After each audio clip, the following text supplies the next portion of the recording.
He shot the wrong black woman. She was an FBI agent, and he paid dearly for it. The shot rang out before anyone could process what was happening. The sharp crack of a gun echoed through the sleepy morning air of Edgefield, South Carolina, shattering the calm of the small town strip mall. Samantha Price stumbled backward, her hand gripping her shoulder where blood now soaked through her gray hoodie. She didn't scream. She didn't cry. She just looked forward, right into the eyes of the man who'd pulled the trigger. Officer Wade Mercer's face went pale. She wasn't the woman he thought she was. And in that instant, he knew he had made a terrible mistake. People froze outside the diner, cars stopped in the middle of the lot. A mother across the parking lot pulled her child behind her car. The silence that followed the gunshot was somehow louder than the sound itself. "Drop the weapon," shouted a voice, young, firm, full of authority. It wasn't another cop. It was Samantha, bleeding, standing, and aiming a badge. With a shaky hand, she pulled back her jacket to reveal a gold badge clipped to her belt, now stained with her own blood. FBI. "I'm Agent Samantha Price," she said, her voice strong despite the pain. "You just shot a federal agent." Wade's hands trembled. He lowered his gun like it weighed 100 pounds, his mouth moving, but no sound coming out. "That can't be," he whispered. A man in his 30s wearing a U.S. Marine Corps hoodie rushed forward, stepping between Samantha and Wade. "Ma'am, stay with me," he said, gripping her arm gently, assessing the wound. "I'm a combat medic. You're gonna be okay." Inside the diner, moments before, everything had been normal. Samantha sat quietly at the corner booth, sipping coffee, reviewing case files on her tablet. She had been in town undercover, investigating a cross-state human trafficking ring rumored to involve local law enforcement. She hadn't revealed her identity to anyone. That was the whole point. She didn't count on being profiled or shot. But Wade had been itching for action. A call had come through dispatch. Suspicious black female, possibly armed, casing shops. A lie. Another Karen-type false report. He responded fast enough to skip procedure. No warning. No ID check. Just the color of her skin and a gut full of bias. And now it had blown up in his face. Paramedics arrived within minutes. Samantha was loaded into the ambulance, conscious but silent. She winced as the EMT pressed gauze to her shoulder. The pain was real, but not as deep as the betrayal. From the stretcher, she looked back toward Wade Mercer, who stood surrounded by his own colleagues, pale and sweating. Their eyes locked again. "You better lawyer up," she muttered under her breath. Back at Edgefield Police Department, the mood was tense. Word spread fast. A cop shot a black woman, an FBI agent, no less. Internal Affairs was already en route. Reporters were starting to gather outside. Captain Lillian Brooke, a middle-aged white woman with a hard stare and a reputation for discipline, stormed into the bullpen. "Where the hell is Mercer?" she barked. No one answered. In the interrogation room, Wade sat alone, hands clasped, still in uniform, blood splattered on his sleeve. Across from him sat a man in a black suit and wire-rimmed glasses, Agent Leo Trammell, Internal Affairs from D.C. "You didn't ask her name. You didn't give a warning. You didn't call for backup. You shot someone because she looked suspicious," Leo said coldly. "Tell me, Officer Mercer, does suspicious always look like a black woman with a laptop?" Wade looked up, eyes wild. "She matched the description. You weren't there." "She matched your prejudice," Leo said. The room went quiet. In the hospital, Samantha sat propped up in bed, IV in one arm, bandage over her shoulder. Her phone buzzed, a message from her field office. "Do not speak publicly. We're sending legal." She sighed. She'd been undercover for 4 months. 4 months of building trust, gathering intel, avoiding attention. One bullet blew all of it. A knock on the door. A young black nurse peeked in. "Agent Price, you have visitors." 4 men in Marine uniforms walked in, the same medic from earlier at the front. They all saluted. "We wanted to thank you," the medic said. "You helped expose that trafficking ring in Augusta. Our sister was one of the girls. You didn't know it, but you saved her." Samantha's eyes welled. She had known this job was personal, but hearing that, it cut through everything, the pain, the anger, even the injustice. "Thank you," she whispered, her voice trembling. As they left, the youngest Marine turned back. "We'll be outside when the press shows up," he said. "If anyone needs reminding who you are." Samantha smiled, weak but genuine. And in that moment, Wade Mercer, still in holding, facing suspension and possible charges, had no idea how big this storm would become. He didn't just shoot a federal agent, he shot a hero, and the country was about to find out. The hospital room was quiet, except for the soft beeping of machines and the muted voices from the hallway. Samantha Price sat upright in bed, her gaze locked on the ceiling tiles above. She wasn't thinking about the bullet or the painkillers coursing through her system. She was thinking about the mission, what had just been shattered by one man's bias. Her burner phone buzzed on the bedside table. She snatched it up and answered with a curt, "Price. You're off the grid. Don't check out under your name. A transport team is coming. You've been compromised," said the voice of her handler, Special Agent Callum Ross. "I'm not leaving town," she replied flatly. "You took a bullet in public. Your face is on every news station. Wade Mercer made damn sure of that. I have a witness in deep cover. We're days away from bringing down half the network." There was a pause on the line. "Samantha, I'm ordering you to stand down." "No," she said, her voice quiet but certain. "I'm finishing this. And if I have to do it bleeding, I'll do it bleeding." She hung up before he could reply. Across town, Officer Wade Mercer sat in a cramped office with his union rep, his right leg bouncing uncontrollably. Sweat soaked through his undershirt. He kept staring at the blank wall, trying to replay what had happened, but no matter how he twisted it, it always ended the same way. He pulled the trigger too soon. The rep, Douglas Rankin, a grizzled former cop turned damage control expert, leaned in. "You need to stop talking. Stop apologizing. This isn't about guilt. It's about strategy." "I shot a federal agent, Doug." "Yeah, and you're gonna tell the board you feared for your life, that you were misled by a false tip, that the lighting was poor. The subject matched a description from dispatch. We've used it all before." Wade looked sick. "You don't understand. She looked me in the eye before she dropped that badge." Doug's eyes narrowed. "You want to survive this? Then you better stop acting like a rookie with a conscience. The department's already considering throwing you under the bus.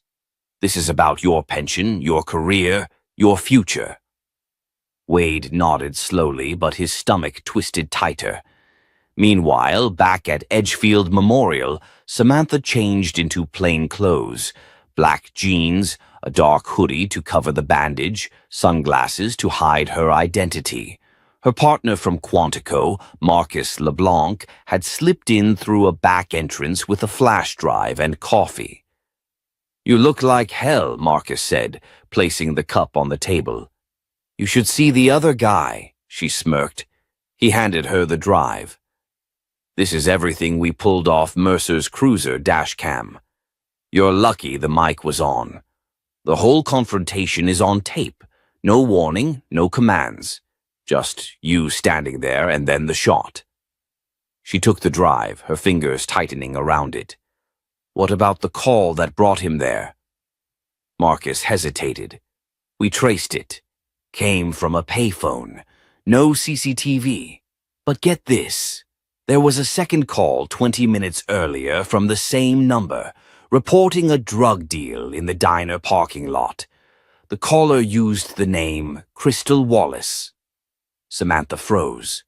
Crystal Wallace is the name of the girl we've been trying to find, the witness. Exactly. Either she was reaching out or someone used her name to bait us. Samantha's heart sank. If Crystal had tried to contact them and now she'd gone dark, that meant someone was onto her. We have to find her before they do.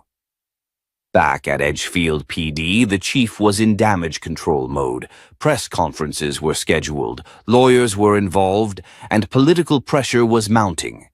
News vans were already camped outside the building. Reporters yelled questions. Is Officer Mercer suspended? Why was there no body cam footage? Is it true the victim was an undercover agent? Inside the precinct, Captain Brooke confronted Mercer privately. Do you have any idea what you've done? She hissed. I followed a tip. You shot a federal agent, Wade, a black woman sitting alone drinking coffee. The whole country is watching now. I've got D.C. breathing down my neck, state officials panicking, and civil rights groups already staging protests. He didn't reply. I'm putting you on unpaid leave, effective immediately. Wait, I need to explain. No. You need to get out of my station before this becomes a bigger mess than it already is. That night, Samantha and Marcus drove to the abandoned factory where Crystal had last been seen in a sting-op months prior. Her intel had helped them start the case. If someone was trying to lure Samantha into the open using Crystal's name, that meant the ring was scared. The lot was empty. But inside the office trailer, Marcus found something chilling. A burner phone duct-taped under a table, still warm, and next to it a wallet, Crystal's, blood on the corner. Samantha clenched her fists. She was here. Marcus scanned the area. This is a message. They know we're close. Samantha stepped out into the lot, staring at the road ahead. And for the first time in a long time, her hands trembled. This wasn't just a case anymore. Now it was personal. The rain was relentless. It hammered the windshield of the black SUV as Samantha and Marcus sat in the parking lot of a rundown motel on the outskirts of Charleston. The wipers swiped in a steady rhythm, but neither of them spoke. Inside room 117 was the man who had placed the call that got Samantha shot. And if their informant was right, he wasn't just any player. He was linked to the same trafficking network they'd been chasing for nearly a year. Only now he was slipping up, getting sloppy. That made him dangerous. You good? Marcus asked, glancing at her from the driver's seat. Samantha nodded, but her jaw was tight. The pain meds had worn off, and the wound in her shoulder throbbed like a second heartbeat. Still, she couldn't afford to wait. Crystal's wallet, the staged trap, whoever was behind it was closing in. Marcus handed her a wire mic. You sure you want to do this yourself? She clipped it under her hoodie. He'll recognize you. He doesn't know me. I'll be fine. He frowned. You were shot 2 days ago. And I still outrun every suit in Quantico. Relax, she got out before he could say anything else, stepping into the downpour and heading for the motel room. Her hair, pulled back in a tight bun, quickly became slick with rain. The man who answered the door was in his 50s, white, bald, with a cigarette tucked behind one ear. He looked her up and down and snorted. You the one asking about Wallace? That's right, she said coolly. I heard you might have answers. He stepped aside and let her in. The room smelled like mildew and bleach. A portable heater buzzed in the corner. Samantha kept her back near the door, eyes scanning everything. 1 suitcase, 2 coffee cups, no visible weapons. So, what's your interest in Crystal? The man asked, flopping into the worn armchair. She's family. He raised an eyebrow. She's not black. She's still family. He chuckled, took out a burner phone, and tossed it onto the table. That's her last contact, texts, calls, But I warn you, if she's still breathing, it's because someone wants her that way. You go looking, you better be ready to pay for what you find." Samantha stared at the phone, then back at him. "Why give it to me?" "Because someone else already paid me to set you up." Silence. The man smiled. "Yeah, I made the call that night. Told your cop you were a threat in the diner parking lot. Used Crystal's name like they told me to. Thought it was just a scare job, maybe get you rattled. But when he shot you, I knew I was in deep." Samantha's eyes darkened. "Who paid you?" He leaned back and laced his fingers behind his head. "I don't give names, not unless I get something in return." Samantha pulled out a sealed envelope and slid it across the table. He opened it, counted quickly, then laughed. "This is cute. You really think I'd talk for $5,000? "No," she said calmly, pulling out her phone. "But I figured I'd record your confession and let the feds connect the dots." His face dropped. Samantha took a step closer. "You want to deal? Then give me something worth not putting you in prison today." He hesitated, then finally sighed. "Check the storage unit at Hawthorne and 5th, Unit 3118. They kept files there, photos, schedules, drop points. If Crystal's still alive, that place will tell you where she was headed." Back in the SUV, Marcus listened through the wire and had already started the car by the time she walked out. "What happened in there?" he asked. "He admitted to the call," she said, "and he gave us a lead, Hawthorne and 5th. As they drove, Marcus called it in for backup, but Samantha stared out the window, her thoughts elsewhere. Wade Mercer. He wasn't just a cop with an itchy trigger finger anymore. Someone had used him as a pawn, and pawns could still be flipped. At the storage facility, the padlock on Unit 318 was broken. Someone had been there recently. Samantha and Marcus swept the room. Dusty boxes, a stack of burner phones, dozens of driver's licenses from missing girls. And in the back, taped to the wall, a photo. Crystal, looking scared, with a date scribbled in the corner, June 14th, 2 days away. "She's alive," Marcus said softly. Samantha stared at the photo, her pulse quickening. "We have 48 hours. Then a sound, tires screeching outside. Marcus peeked through the slats. "We've got company." A blacked-out SUV skidded into the lot, and 3 men jumped out, 2 carrying rifles, 1 with a walkie-talkie. "They found us." The 2 agents drew their weapons and ducked behind the stacks. Gunfire erupted. Samantha moved with precision, taking out 1 man as he entered, while Marcus disabled another at the door. The 3rd fled, but not before tossing something inside. "Grenade!" Marcus shouted. They dove for cover as the flashbang exploded, shattering shelves and slamming them with a wave of light and heat. Everything went silent. As the ringing in their ears subsided, Marcus dragged Samantha outside, both coughing from the smoke. Whoever was trying to bury this case had resources, and time was running out. The early morning light filtered through the cracked windows of the safe house, casting long shadows across the floor. Samantha sat at the kitchen table, one hand cradling a mug of black coffee, the other flipping through the photographs they'd recovered from the storage unit. Her eyes lingered on Crystal's terrified face. That date, June 14th, burned into her brain like a countdown she couldn't stop. Marcus came in, towel over his neck, sweat from his morning run still clinging to him.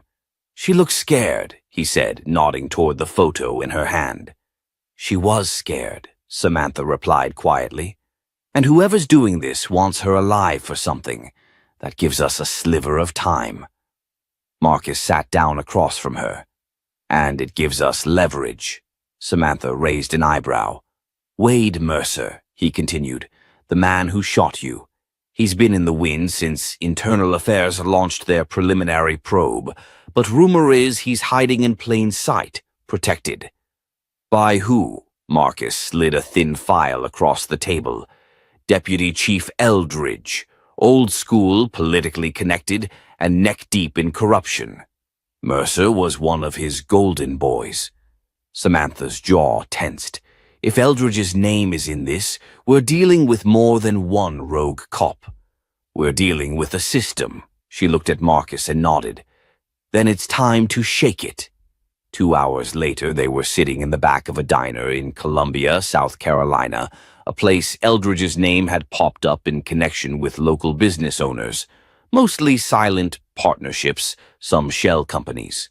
One waitress, a former informant of Marcus's, slipped them a napkin with a name, Jerome Beck. A fixer, Marcus explained, cleans dirty money for dirty men. If Eldridge is protecting Mercer, Beck will know where he is. They found Jerome that evening at a cigar lounge downtown, surrounded by smoke and flanked by 2 bodyguards. He didn't flinch when they approached, but when Samantha lined in and showed him the photo of Crystal, something shifted in his eyes. "I don't know her," he said, voice flat. Samantha leaned in closer. "That's funny, because her phone last pinged in the same warehouse your men own in Spartanburg." Jerome's lips curled, not into a smile, but something between annoyance and surprise. "You got 5 seconds to walk away, Agent." Samantha didn't move. Marcus did. He slammed Beck's head into the table, quick and brutal, drawing gasps from the room. The bodyguards pulled weapons, but Samantha was faster, her gun already aimed. "Try me," she growled. "We're FBI. You shoot, you don't walk out." The room stilled. Jerome spat blood onto the floor and looked up, groaning. "You're insane." "No," Samantha said coldly. "I'm just out of patience." Beck stared at her, then finally spoke. "Warehouse isn't just a holding place. They're prepping a transfer. Girls get moved from there to offshore. But not Crystal." "Why not?" "Because she fought back, broke one guy's jaw with a chair leg.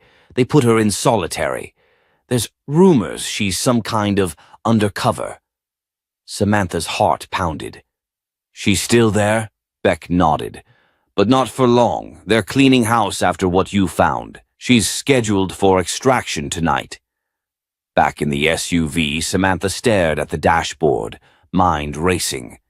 "We don't have enough manpower," Marcus said. "Then we go rogue," she said without hesitation.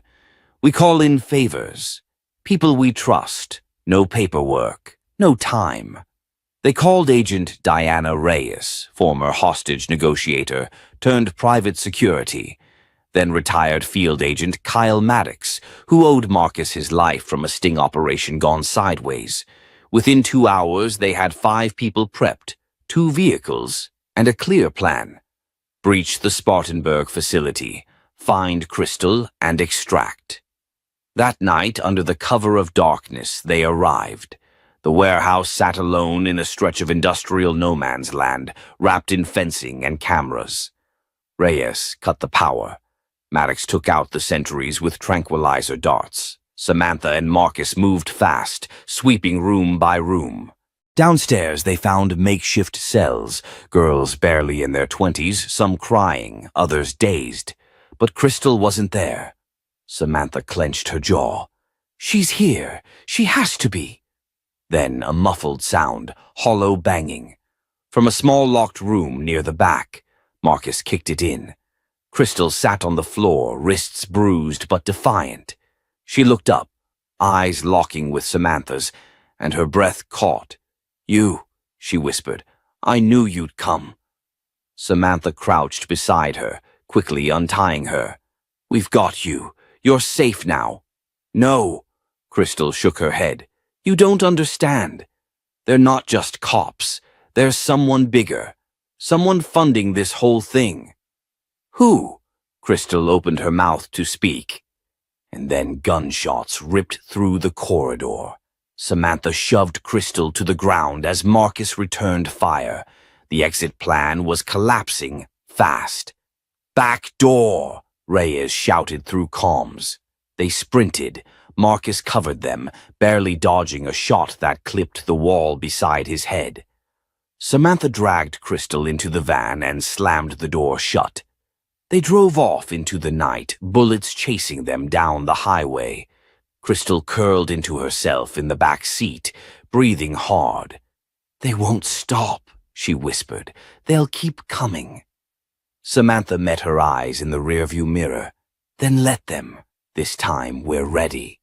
The motel room smelled of bleach and desperation. Samantha paced the floor, her boots hitting the worn carpet with each step, while Marcus stood near the door, gun holstered but still within reach. Crystal sat curled on the edge of the bed, wearing a borrowed hoodie and sweatpants, sipping from a paper cup of water with both hands shaking. "I told you," Crystal said, her voice cracking. "They're not just some rogue cops. They're someone bigger, someone pulling strings." "Who?" Samantha pressed. "We need names, Crystal. Anything that helps." Crystal looked up, eyes wide with fear and fury. "I heard them talk about a man named Quentin Ryland. He runs a private security firm, Ryland Strategic. But that's a front. He handles acquisitions, women, weapons, secrets. He's untouchable. They called him the Broker." Samantha froze. She knew the name. Ryland had surfaced in a dozen investigations over the years, whispers and fragments, but never anything they could make stick. He had powerful friends in Washington, offshore accounts, and the ability to disappear when things got too hot. Marcus crossed his arms. "If he's involved, this isn't just about corruption. This is trafficking, blackmail, maybe even espionage." Crystal nodded. "I saw files, not just women. Politicians, judges, law enforcement. Ryland's been collecting leverage on everyone." Samantha stepped back, the weight of it all sinking in. "And Mercer?" "He works for Ryland. He's not rogue, he's on assignment." Silence fell over the room. Marcus ran a hand over his beard. "Then we're not just dealing with a dirty cop. We're dealing with a war machine." They knew going through official channels was suicide. Someone would leak. Someone would bury the case. So Samantha took a breath, pulled out her encrypted phone, and made the most dangerous call of her career. It rang once. Then a voice answered. "You sure you want to open this door again, Caldwell?" "Jackson, I don't have time. I'm sending you files. I need your help, and I need you to bring her in." "You're talking about the director?" "Yes. Off record, no bureau. Just you, me, and whoever's left that we can trust." There was a long pause. "All right," Jackson replied. "Meet me in Atlanta. Midnight. Bring everything." Samantha turned to the others. "We're moving."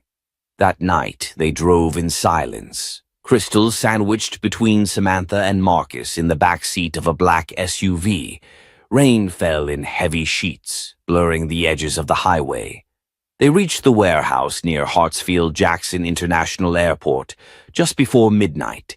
Jackson waited at the gate, tall, lean, grizzled by 20 years of Black Ops intelligence. His eyes swept over Crystal, then back to Samantha. "You weren't exaggerating." "I never do." Inside, they spread the files across a metal table. Photos, logs, names, times. Jackson's expression darkened. "This is a blueprint for a silent coup," he muttered. "Ryland's not just trafficking people. He's positioning pawns, judges in his pocket, cops on his payroll, and if this girl had been moved offshore..." "He shot me because I got too close," Samantha said. "And now he's going to wish he'd finished the job." Jackson raised an eyebrow. "You planning to hit him head on?"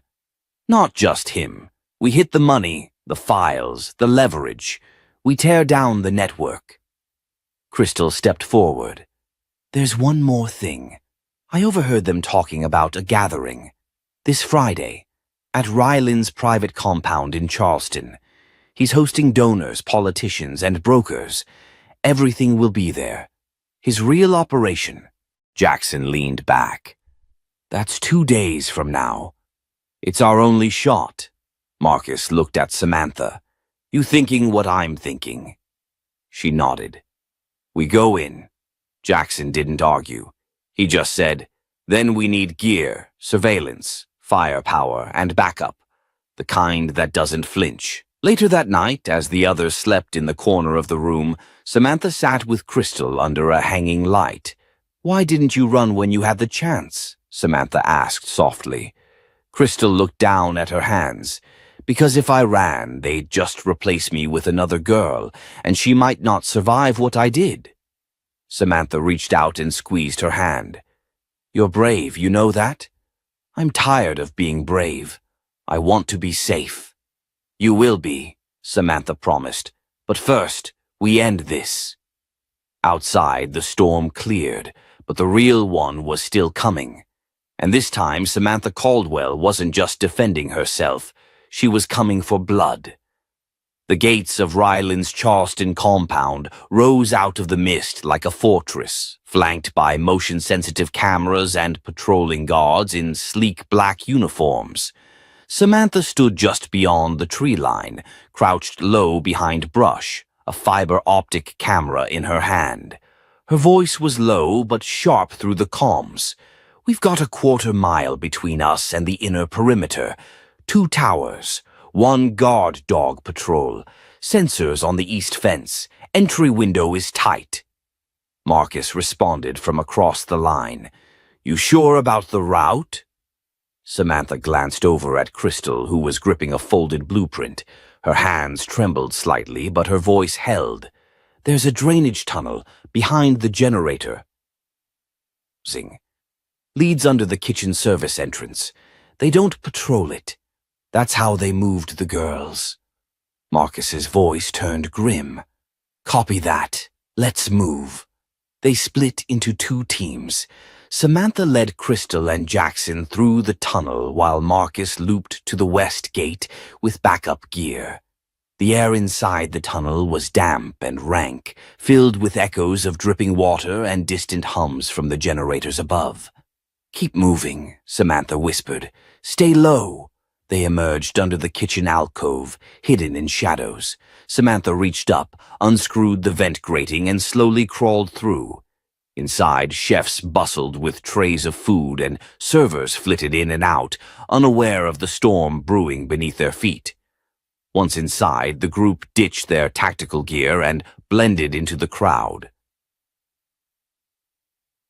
Samantha in a waiter's black suit, Crystal disguised as catering staff, and Jackson slipping into security black with a forged badge. The event was grand. Crystal chandeliers, high ceilings, soft jazz, and men in expensive suits laughing over glasses of bourbon. And there he was, Quentin Ryland, standing near the center of the room, tall, graying, with a smile like a viper's. He shook hands with a senator, whispered something to a CEO, and never once noticed the predator closing in on him. Samantha pressed her earpiece. We've got eyes on Ryland. Marcus's voice came back immediately. Files are in the East Wing, 3rd floor office. You've got maybe 20 minutes before they realize the cameras are looped. Copy, on the move. Samantha signaled Crystal and Jackson to break off. As she made her way upstairs, her gaze swept over the room, catching Mercer across the floor, chatting with the judge. He was still walking free, still smug, still untouchable, but not for long. Upstairs, the hallways were quieter. Samantha picked the lock on Ryland's office, slipped inside, and closed the door behind her. The room was opulent. Mahogany walls, vintage leather furniture, and a wall safe behind a painting of George Washington.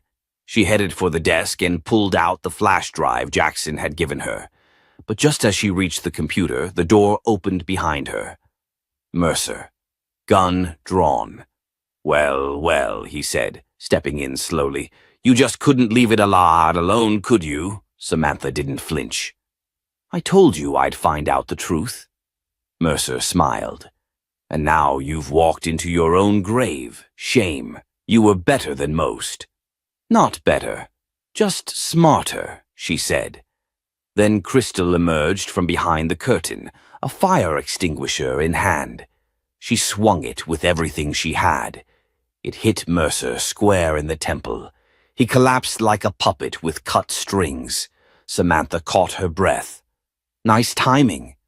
I wasn't going to let him hurt anyone else, Crystal said, panting. They dragged him into the closet and locked it shut. Samantha turned to the computer, plugged in the drive, and began transferring files. Photos, payment records, transport logs, evidence that would take down not only Ryland, but dozens of powerful men and women who'd played dirty for too long. Downstairs, Jackson's voice came through. Samantha, we've got a problem. One of Ryland's men spotted Marcus. The alarm's going to trip any second. I need 5 minutes, she said. You've got 2. She pulled out her phone, started uploading files to an encrypted bureau server. The upload was at 38% when gunshots rang out from below. Screams followed. Crystal's eyes went wide. They're coming! Samantha turned, handed her the Drishammarai. Get out. Give this to Jackson. I'll hold them off. I'm not leaving you, Crystal whispered. You already saved me once. Now go! Reluctantly, Crystal bolted down the stairs. Samantha drew her weapon, crouched behind the desk as footsteps pounded the hallway. The door burst open, Ryland's top enforcer, flanked by 2 men in riot gear. She took the first shot before they could react. 1 down, 2 to go. The second lunged at her, but she rolled beneath the desk, kicked his knee sideways, then slammed his head into the oak frame. The third fired wild shots, tearing into the room. Samantha ducked behind a bookcase and flanked him, knocking the gun from his hands and pinning him with a chokehold until he passed out cold. She stood in the wreckage, heart racing. The upload beeped, complete. Outside, sirens screamed in the distance. Reinforcements were coming. She slipped out through a side corridor and rejoined Jackson and Crystal in the courtyard, just as black SUVs peeled into the compound. The bureau was here. But this time, on her side. Ryland stood at the top of the stairs, surrounded by chaos. Samantha stepped forward, dirty, bruised, but unbroken. You're under arrest for trafficking, conspiracy, obstruction of justice, and attempted murder, she announced. Ryland stared at her, stunned. You're FBI? She showed her badge. Senior Special Agent Samantha Caldwell, and your empire just crumbled. The federal holding facility in Columbia, South Carolina, buzzed with tension. Inside a high-security interrogation room, Quentin Ryland sat shackled to a steel table, his designer suit rumpled, his confidence unraveling. Across from him sat Samantha Caldwell, now in full FBI dress blues. Her badge lay flat on the table, unmistakable. She wasn't just an agent. She was senior, respected, feared. Ryland smirked, though sweat had begun to bead along his temple. You really think this circus of yours will stick? He asked, voice dry. Samantha leaned in, calm but firm. Your friends aren't answering your calls anymore, Quentin. You're not the rainmaker anymore. You're the storm that just got caged. He chuckled, but it rang hollow. People like me don't stay in here long. Samantha opened a folder and laid out photo after photo. Images of the victims, financial records, text messages, surveillance stills from his compound. At the end of the row was a flash drive. This drive contains every dirty contract you ever signed, every payoff, every fake invoice used to funnel underage girls through your system, she said. We've got witnesses. Crystal gave a full statement. 2 of your guards flipped. Mercer's already crying to a DA. His face twitched at that last name. Mercer's a coward. Samantha's voice dropped. And you're a monster. But monsters don't scare me anymore. Outside the room, Crystal waited in a break area, sipping from a paper cup, hands trembling. Jackson stood beside her, trying to steady her breathing. You did great, he said. You saved lives. I just wanted to be free, Crystal whispered. That place. They made me feel like I was nothing. You are not nothing. You are the reason that man is in cuffs. As Ryland sat in silence inside the room, the door opened and another agent entered. Judge signed the order, the agent said to Samantha. No bail. Trial date's been expedited. Federal charges. Life without parole is on the table. Ryland's smirk vanished. His lips parted like he wanted to speak, but no words came. I told you there would be consequences, Samantha said. You just never believed you'd have to face them. She left the room, walking straight to Crystal. It's over, Samantha said gently. Crystal looked up at her, eyes glassy. You sure? For him, yes. For you, it's just beginning. We'll get you help, counseling, witness protection if needed. But this time you're not alone. Crystal hugged her, shaking. That night, the news broke across every major network. South Carolina power broker indicted on human trafficking charges. Ryland's face, once a symbol of philanthropy and power, now plastered the screen beside words like predator and federal indictment. But while the headlines buzzed, the real war moved deeper. Samantha sat in her apartment later that evening, reading through old files.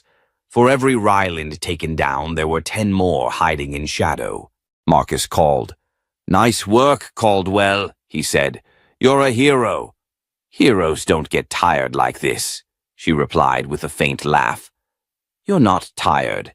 You're just getting started. She paused. You're right. Her phone buzzed. An encrypted message from Bureau Intel, a new name, a new network, another case. But before she dove back in, she turned toward the window, staring out into the city. Ryland thought he shot a scared black woman in a parking lot. What he did was wake the wrong one. And now the entire system that protected him was beginning to crack. The courtroom was packed. Camera crews lined the back wall, reporters scribbled notes with frantic energy, and every seat in the gallery was filled. The buzz in the room wasn't just about the trial, it was about who was on trial and who had brought him there. Samantha Caldwell stepped onto the witness stand, dressed not in her tactical field gear, but in a sharply cut charcoal gray suit. Her hair was pulled back tight, her voice calm, her eyes steady. Across the aisle, Quentin Ryland sat with his new legal team, no longer the A-list attorneys he once boasted, but a scrappy defense scrambling to build a case from the shreds of his former power. His once smug expression had withered into something more anxious, more bitter. The prosecution began its questioning. Special Agent Caldwell, the prosecutor said, can you explain how the operation first began? Samantha looked out over the courtroom. It started because of a mistake. A man shot me in a parking lot, believing I was just another target. He didn't know I was federal. He didn't know I was watching him. He didn't know I was trained. The room was silent. What he also didn't know, she continued, was that the system he used to cover his crimes had cracks. I simply followed the rot. The defense tried to rattle her during cross-examination. Agent Caldwell, you were undercover. Isn't it possible you misinterpreted some of the actions or documents you saw? I wasn't undercover when he shot me, she replied coldly. I was walking to my car. Murmurs rippled through the room. And yet, she added, voice sharper, he pointed a gun at me and pulled the trigger, because I'm a black woman. That wasn't about misinterpretation. That was about power and fear. The judge banged his gavel, but the point had landed. Over the course of 3 tense days, the trial unfolded. Witnesses came forward. Crystal, tearful but resolute, former security staff, a financial auditor who finally confessed to forging records. And then came the twist no one expected. As the defense prepared to rest their case, an anonymous witness was called, one who had contacted the prosecution in secret. When he took the stand, gasps echoed across the courtroom. It was Ryland's brother-in-law, a former partner, a man who once vouched for Quentin at charity events and public panels. Now he held up a stack of documents and told the jury everything. "I stayed quiet for years," he said, voice trembling.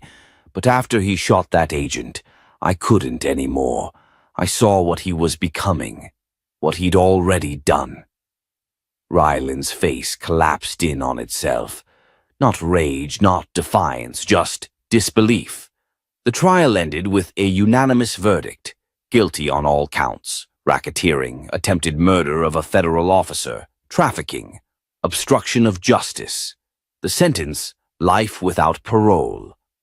Outside the courthouse, the sky cracked open with spring sunlight. Samantha stepped down the stairs, surrounded by her team, her badge now shining on her hip. A reporter called out, "Agent Caldwell, any final thoughts?" She paused, looked directly at the camera. "I wasn't the only one he tried to silence. I was just the one who could fight back. But this case, this victory, it's not just about me. It's about every black woman who's ever been dismissed, disrespected, or endangered. It's about justice finally catching up." As the press swarmed and the city buzzed with the verdict, Samantha made her way back to her car, the same car she had been walking toward when Ryland tried to end her life. Now, with each step, she walked towards something else entirely: justice, change, accountability. And as she slid into the driver's seat, she whispered to herself, "You picked the wrong one." If this story moved you, if it made you think or made you feel something, then help us keep telling stories that matter. Subscribe, like, and share this video. Because when voices like Samantha's rise, the world starts to listen. Justice isn't just a name. It's a fight, and it's far from over.